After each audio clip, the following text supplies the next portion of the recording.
Eh bien bonsoir à tous les amis, supporters, sportifs parisiens, amoureux du football, supporters de notre club, bienvenue à vous les amis, on se retrouve pour une petite vidéo, voilà je voulais en parler parce que ça fait débat, tout le monde en a parlé de la fameuse, le fameux accrochage entre Tuchel et Sévrac du Parisien, vous savez la fameuse conférence de presse après la victoire de vendredi du Paris Saint-Germain, dans la douleur certes, face à Lyon en Coupe de France, en Coupe de la Ligue pardon. Donc rappelez-vous, Sévrac parle du jeu, du pauvre jeu du Paris Saint-Germain, qu'en 230 minutes, le Paris Saint-Germain n'a marqué qu'un but, et Tuchel s'énerve, il lui dit alors quoi, qu'est-ce qu'il y a, et quoi. Il lui dit on peut pas marquer 4-5 buts à chaque match, vous êtes toujours dans le négatif, 99 choses positives, vous allez chercher la centième qui est négative, vous êtes toujours négatif. Il dit aussi regardez la façon de jouer de Liverpool au match aller contre le Barça avant de remonter contre le Barça et de gagner la Ligue des Champions. Donc moi je voudrais donner mon avis sur ça parce que vous allez voir, je suis à la fois content et pas content. Oui, parce que vous allez encore dire ah purée, mais c'est pas vrai, tu critiques tout le temps. Bon, toujours c'est des critiques mais constructives. C'est mon avis, ça ne concerne que moi. Tout d'abord, je pense que Tuchel, c'est bien qu'il a remis en place la presse. Effectivement, beaucoup de supporters parisiens étaient contents, moi aussi, parce que c'est vrai que la presse à chaque fois la presse cherche toujours le négatif. La presse essaye toujours de déstabiliser le Paris Saint-Germain. On ne se sent pas soutenu. Le PSG ne se sent pas soutenu dans ce pays, qui je vous rappelle est tout sauf un pays de foot, où on fait tout pour déstabiliser le Paris Saint-Germain. Je ne vais pas revenir sur tout parce qu'il y a tellement d'exemples à prendre en compte. On n'aime pas le Paris Saint-Germain en France, ça aussi je ne vais pas revenir dessus. Et ils font tout à chaque fois pour déstabiliser le PSG. Rappelez-vous, mission Dortmund, attention à Haaland, à Dortmund ils sont chauds, machin. Dès que Dortmund faisait un faux pas, ouais mais c'est parce que ceci, c'est parce que cela, ils sont fatigués, parce qu'ils lèvent le pied, parce qu'ils pensent au PSG. Dès que le PSG gagnait, ouais mais c'est normal. Dès que le PSG perdait, par contre ils n'avaient pas les mêmes excuses que Dortmund. Et là ils font exactement pareil avec la défaite de l'Atalanta contre l'Inter. Ouais mais c'était un match sans enjeu, le championnat était fini. Ouais mais l'Atalanta était fatigué. Ouais mais l'Atalanta, il y a Ilicic sa femme l'a trompé, il veut arrêter le football, il est en dépression, ça a touché le groupe. Enfin bref, ils ont toutes les excuses du monde, mais quand Paris fait un moindre petit faux pas, par contre là t'as pas d'excuses.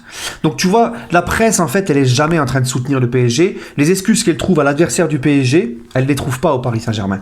Et ça c'est chiant, ça c'est problématique, mais on est comme ça, on est seul, de toute façon on est seul contre tous, c'est évident, et de toute façon la presse elle est comme ça, même quand c'est contre le PSG, ils vont toujours soutenir. Rappelez-vous Rabiot, ils l'ont taillé pour ce qu'il a fait avec l'équipe de France, d'avoir envoyé balader Deschamps quand il était réserviste pour la Coupe du Monde.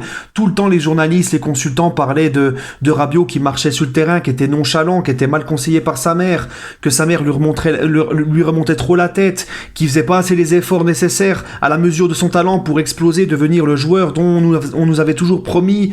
Rabiot qui était trop décevant, il était trop petit trop.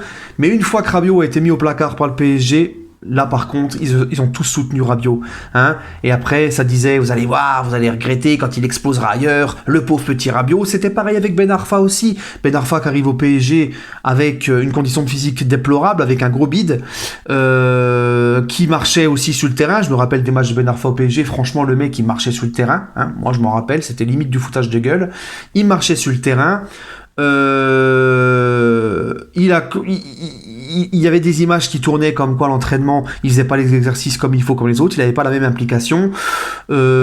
Ensuite, le PSG lui avait demandé de trouver un club parce que le club ne comptait plus sur lui par rapport à son histoire avec l'émir au camp des loges, vous savez, où il est venu voir l'émir, il a demandé son numéro directement en critiquant Nasser, etc., en disant Nasser, on peut pas lui parler, il comprend pas, moi je veux parler avec vous. C'est là que ça a commencé sa mise au placard à Ben Arfa. Le club lui a gentiment demandé de trouver un club à 1 an de la fin de son contrat parce que le club ne compterait pas sur lui.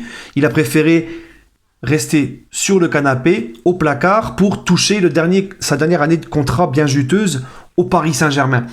Donc, une fois qu'il a été mis au placard, Ah bah ça y est, ah le méchant PSG, ah le méchant PSG, ce qu'il fait c'est pas bien. Et quand Ben Arfa a gagné la Coupe de France avec Rennes contre le PSG, la revanche du Petit Prince, la revanche du phénomène, la revanche de Ben Arfa, voilà. Donc en fait, et c'est pareil avec Cavani, hein, là quand Cavani est parti, etc., qu'il a laissé le PSG en plomb dans le meilleur des moments, dans le pire des moments, là où on en avait besoin de tout le monde. Ah oui mais le PSG lui a manqué de respect, patati patata, voilà. Donc en fait, ils soutiennent toujours, quand un joueur est en conflit avec le PSG, ils iront toujours dans le sens du joueur, bien qu'avant, ils l'ont critiqué. D'accord? Donc ça, on a l'habitude. On est seul contre tous. Je parle même pas de la une. Je parle même pas de la une de l'équipe gonflée à bloc le matin, juste avant la remontada, avec les joueurs du Barça, à nous rabâcher tout le temps. Attention, remontada, attention ici, attention, remontada. Hein? Mais jamais essayer d'encourager le PSG. Par contre, quand c'était Monaco contre City, ils avaient mis tous monégasques. Voilà. Donc voilà, c'est 2 points de mesure. C'est comme ça. Le PSG n'aura jamais la presse française avec eux. C'est dommage, mais c'est comme ça. Hein. On dit tout le temps la presse espagnole, elle invente des trucs pour déstabiliser, pour aller dans le sens des Espagnols. Ouais, mais au moins, ils sont toujours derrière leur club. C'est toujours comme ça. Tu vois ce que je veux dire? Bon, enfin bref. Nous, les médias français sont pas avec nous. Donc, Tuchel, c'est bien qu'il les ait remis en place. Par contre, moi, ce qui me pose problème, c'est que je me dis, ça fait 2 ans qu'il est au Paris Saint-Germain, pourquoi c'est maintenant qu'il les remet en place? Pourquoi pas avant? Je sens comme un espèce de stress chez Tuchel, à l'approche de ce match de l'Atalanta. C'est le sentiment que ça m'a aussi donné. Tu vois? Et Tuchel, ce qui m'agace aussi, c'est que certes, il remet le consultant à sa place, mais ce que dit le consultant, c'est pas faux. Ça fait quand même 2 ans qu'on s'emmerde devant le Paris Saint-Germain. Moi, contre Lyon et Saint-Étienne, ça m'a pas rassuré. J'ai vu une équipe flinguée physiquement. Heureusement que Saint-Étienne et Lyon n'étaient pas non plus au top physiquement. J'ai vu du néant dans le jeu. J'ai rien vu, surtout contre Lyon. Et Tuchel, il faut aussi qu'il m'explique c'est quoi les 99 choses positives. Parce qu'à part le fait qu'on a gagné et qu'on a été, c'est vrai, assez solide défensivement, le reste dans le jeu, c'est le néant. Dans l'effort collectif, c'était le néant. Dans le pressing, c'était le néant. Le repli défensif, c'était le néant. J'ai quasiment rien vu. Donc moi, ça m'agace aussi que Tuchel, il est toujours en train de caresser dans le sens du poil des joueurs. Quand ils font pas les efforts nécessaires, ou quand c'est vraiment, on gagne à l'arrache, ou que c'est déplorable, c'est brouillon, c'est pâteau, il va quand même te dire que c'était très bien, que les joueurs ont fait les efforts nécessaires, et moi ça me dérange. Et ce qui m'énerve aussi chez Tuchel, c'est que pourquoi il attend ce moment pour répondre à la presse et s'énerver comme ça? Je sens comme une espèce d'angoisse, de stress, parce que l'Atalanta arrive. Et tu vois, moi ça me dérange parce que, alors je peux me tromper, hein, c'est peut-être moi qui est parano, mais pourquoi maintenant, quoi? Pourquoi à 10 jours de l'Atalanta, hop, ça y est, tu t'énerves? On sent que, il commence à stresser.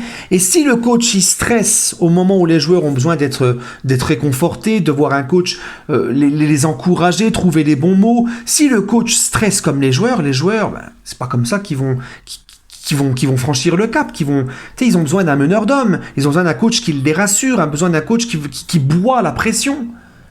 Mais chez Tuchel, j'ai l'impression que, tu vois, ce comportement, c'est des petits signes comme quoi, pour moi, il est stressé. Et moi, ça me dérange finalement. Je me dis...